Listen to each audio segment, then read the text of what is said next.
Électrochoc, le podcast des électrons libres.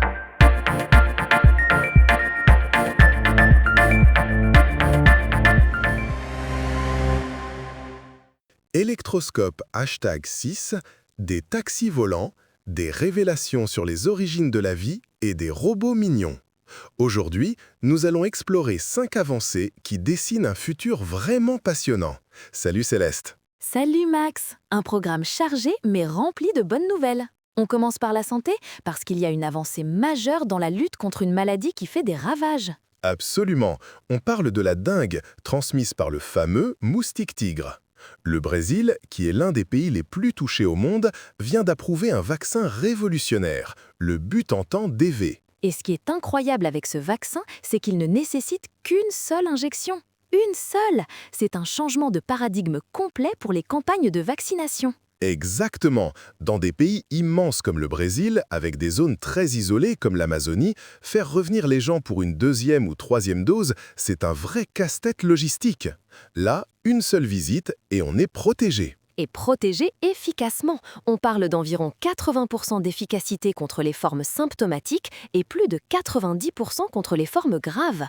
En plus, il est tétravalent, c'est-à-dire qu'il couvre les 4 souches connues du virus. C'est vraiment une arme complète. C'est un immense espoir. Quand on pense qu'en 2024, on a eu plus de 14 millions de cas dans le monde, ce vaccin pourrait littéralement sauver des milliers de vies chaque année. C'est une superbe nouvelle.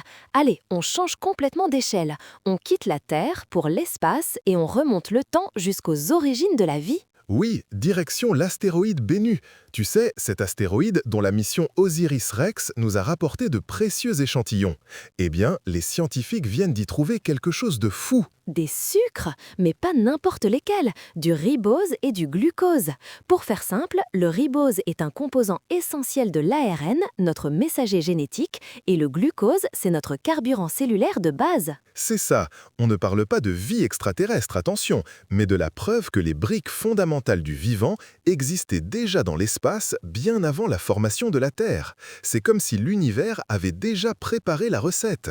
Et ce n'est pas tout, ils ont aussi trouvé une sorte de gel primitif, un matériau jamais vu, riche en azote et en oxygène. Les chercheurs pensent que ce gel a pu servir de laboratoire naturel où les molécules complexes ont pu se rencontrer et s'assembler. C'est vertigineux, ça renforce l'idée que la vie sur Terre a été en quelque sorte ensemencée par des comètes et des astéroïdes comme Bennu, qui ont livré les ingrédients nécessaires. On est vraiment des poussières d'étoiles. En parlant d'ingrédients, restons sur la chimie, mais pour résoudre un problème bien terrestre cette fois, les polluants éternels et plus particulièrement le téflon. Ah, le fameux PTFE de nos poêles anti-adhésives. Ultra pratique, mais un cauchemar à recycler. Une fois dans la nature, il ne se dégrade pas et peut libérer des PFAS, ces fameux polluants. Eh bien, des chercheurs britanniques ont peut-être trouvé la solution, et elle est étonnamment simple. Ça s'appelle la mécanochimie.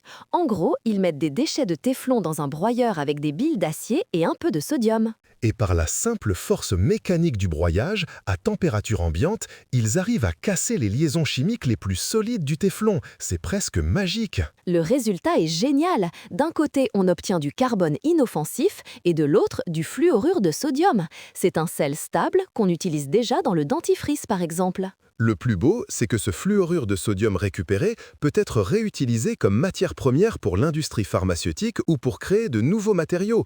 On passe d'un déchet polluant à une ressource précieuse. C'est l'économie circulaire à son meilleur. C'est une perspective vraiment enthousiasmante. On passe d'un problème à une solution. Et en parlant de solution, on va s'attaquer à un fléau du quotidien, les embouteillages. Direction Miami, où un projet un peu fou est en train de prendre forme. L'idée, c'est de créer des autoroutes du ciel avec des taxis volants. On parle d'EVTOL, ces aéronefs à décollage et atterrissage vertical, ils peuvent transporter 4 passagers et un pilote. L'objectif est de transformer un trajet de plus d'1h30 en à peine 30 minutes. Ce qui est intéressant à Miami, c'est que le projet est porté par un magnat de l'immobilier qui possède déjà les terrains pour installer les vertiports, ces mini-aéroports de centre-ville. C'est souvent le chaînon manquant de ces projets. C'est vrai, avoir les plateformes de décollage sur des sites stratégiques, comme des stades ou près des aéroports, ça change tout. Les premiers vols commerciaux pourraient avoir lieu dès 2026. Bien sûr, ça commencera comme un service premium, mais comme toute technologie, on peut espérer une démocratisation avec le temps. C'est une vision fascinante pour désengager nos villes. C'est clair. Et pour finir, on va parler d'une technologie qui se démocratise déjà à toute vitesse, la robotique avec une petite pépite française. Oui, le Rechi Mini, c'est un petit robot de bureau humanoïde conçu par une start-up de Bordeaux, Pollen Robotics, qui a été racheté par le géant de l'IA Hugging Grace. Il est adorable, avec ses petites antennes qui bougent et ses yeux caméra.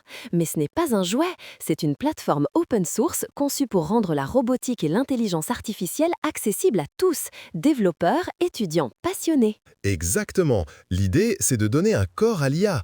Au lieu d'avoir un chatbot sur un écran, tu as un petit robot qui peut te regarder, réagir à ta voix, bouger. Il incarne physiquement les modèles d'IA de Hugging Face. Et le plus fort, c'est son prix. La version de base est à moins de 300 $. C'est une vraie rupture. Ça permet à n'importe qui de se lancer, d'expérimenter, de créer des interactions physiques avec l'IA. Le succès est déjà là. Ils ont dépassé le million de dollars de précommande en quelques jours. C'est la preuve qu'il y a une énorme attente pour rendre l'IA plus tangible, plus concrète. De la santé à l'espace, en passant par l'environnement et la mobilité, on voit que l'innovation est partout et qu'elle apporte des solutions concrètes. C'est vraiment stimulant. Complètement. On a hâte de voir comment toutes ces avancées vont transformer notre quotidien. C'est tout pour aujourd'hui. Merci de nous avoir écoutés sur Electroscope. Merci à tous et à très bientôt.